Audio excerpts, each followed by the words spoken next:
میاں یہ محل امتحان ہے، تو کس چیز کا امتحان؟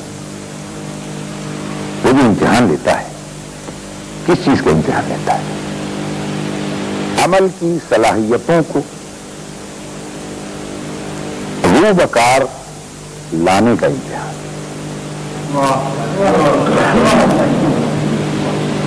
اس لیے کہ جو صلاحیتیں اس نے دی ہیں وہ دیکھنا یہ چاہتا ہے کہ آپ ان صلاحیتوں سے کام کیسے لیتے ہیں۔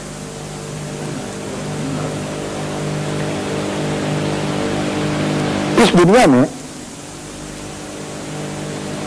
بڑی ہی شے ہے کہ نشیب و فراز سے ہر انسان گزرتا ہے، کہیں غربت ہے، کہیں عمارت ہے، کہیں صحت ہے تو کہیں بیماری ہے۔ تو مذاہب عالم کے رہبروں نے اس تفرقے کو حل کرنے کی کوشش کی۔ چنانچہ اکثر غیر مسلم مذاہب نے اسے حل کیا ہے آواگون کے نظریے میں، جنم اور کرم کے نقطۂ نظر سے۔ ان کا کہنا یہ ہے کہ اگر ایک شخص غریب ہے یا ایک شخص امیر ہے، ایک شخص کھاتا پیتا ہے، اس کے دسترخوان کی نعمتیں کوڑے کے ڈھیر پر پھینک دی جاتی ہیں، اور ایک نام شبینہ کا بھی محتاج ہے۔ ایک وہ ہے کہ جس نے ساری زندگی بیماری کی شکل نہیں دیکھی، اور ایک وہ ہے جو صحت کے لیے ترستا ہے۔ تو پوچھنے والے نے پوچھا کہ صاحب آپ کا خدا، بھگوان، ایشور، اوم، اللہ، یہ کیسا ہے کہ کسی کو صحت دے دیتا ہے، کسی کو بیماری میں مبتلا رکھتا ہے؟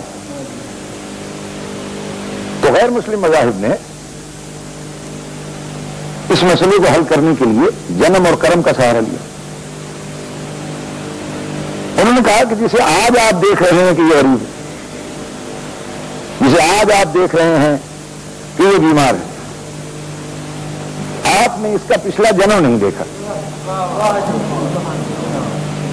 پچھلے جنم میں جس نے اچھائیاں کی ہیں وہ اچھے حال میں ہے، جس نے برائیاں کی وہ برے حال میں۔ اس کا مطلب یہ ہو گیا کہ انہوں نے حال کا سلسلہ موجودہ زندگی کا ماضی سے وابستہ کر دیا۔ یعنی موجودہ زندگی میں جو کچھ ہو رہا ہے اس کا تعلق ماضی سے ہے، جو ماضی میں وہ کر چکا ہے یہ اس کا صلہ ہے بیماری کی صورت میں، یہ سزا ہے بیماری کی صورت میں، یا عمارت کی صورت میں اس کا صلہ ہے۔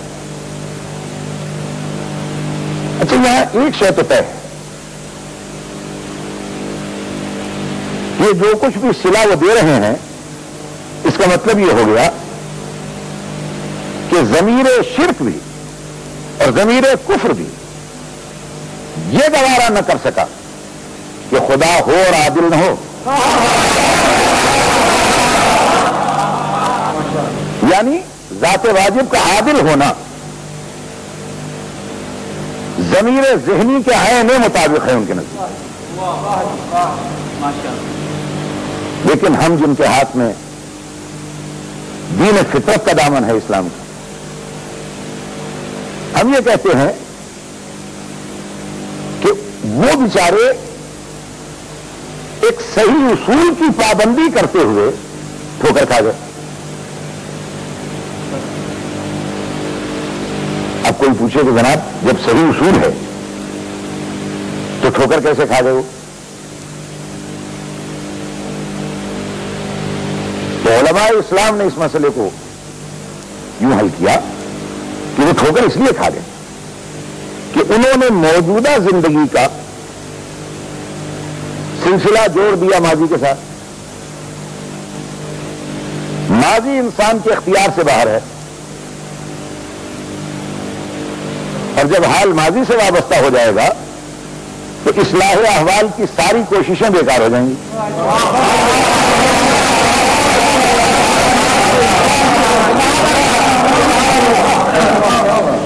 اس لیے کہ جب ماضی اختیار سے باہر ہے تو حال اختیار کی حدود سے نکل جائے گا.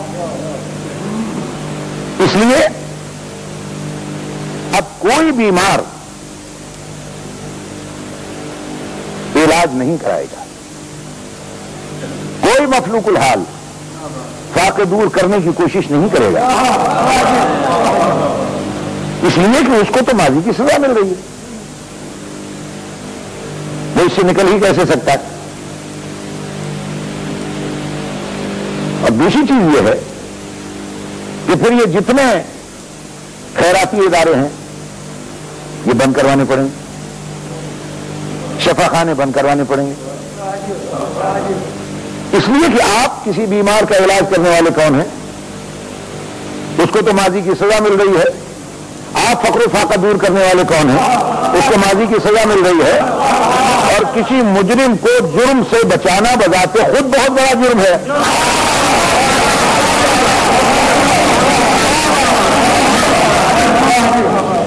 اسی لیے میں نے عرض کیا کہ ایک صحیح اصول کی پابندی کی خاطر وہ بیچارے پھسل گئے ہیں. اس لیے کہ جب بھی کوئی بغیر رہنما کے راستہ تلاش کرے گا تو بھٹکتا ہی رہے گا.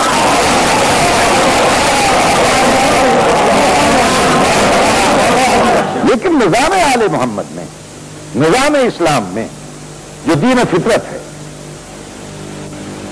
موجودہ زندگی کا سلسلہ ماضی سے وابستہ نہیں. اسلام اس کو مستقبل سے وابستہ کرتا ہے.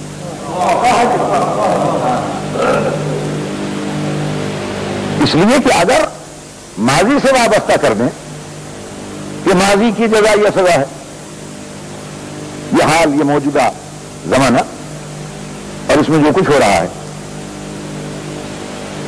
اور ماضی ہمارے اختیار میں نہیں ہے تو حال اختیار کے حدود سے نکل گیا. تو ازل میں جو حال تھا جس پر ابھی کوئی ماضی گزاری نہیں، اس میں جو فرد آ رہی ہے، چاہے آدم کی صورت میں ہے، حابیل قابیل کی صورت میں ہے، ان پر جو مصائب پڑے ہیں وہ کس ماضی کی سزا ہے؟ اس لیے اسلام یہ کہتا ہے کہ موجودہ زندگی اور حال کا سلسلہ مستقبل کے ساتھ وابستہ ہے. اس لیے کہ ہر شخص اپنی صلاحیتوں کے مطابق امتحان کے پیپر حل کرتا چلا جا رہا ہے. یہ دنیا چونکہ کمرہ امتحان ہے، یہ ہمارا مستقل گھر نہیں ہے. بڑا نادان ہے وہ طالب علم جو کمرہ امتحان کو مستقل گھر سمجھ کے بیٹھ گیا.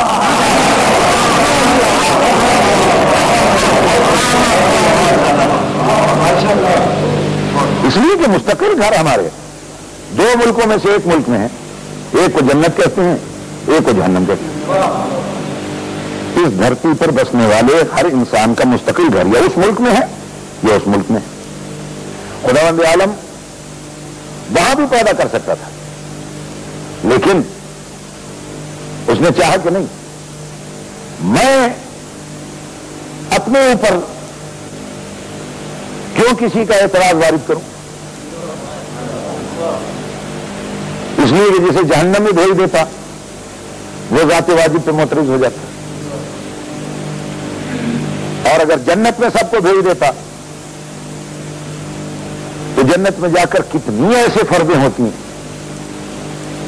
ادنا یا اچھی خاصی جنت کو جہنم میں تبدیل کر دیتی.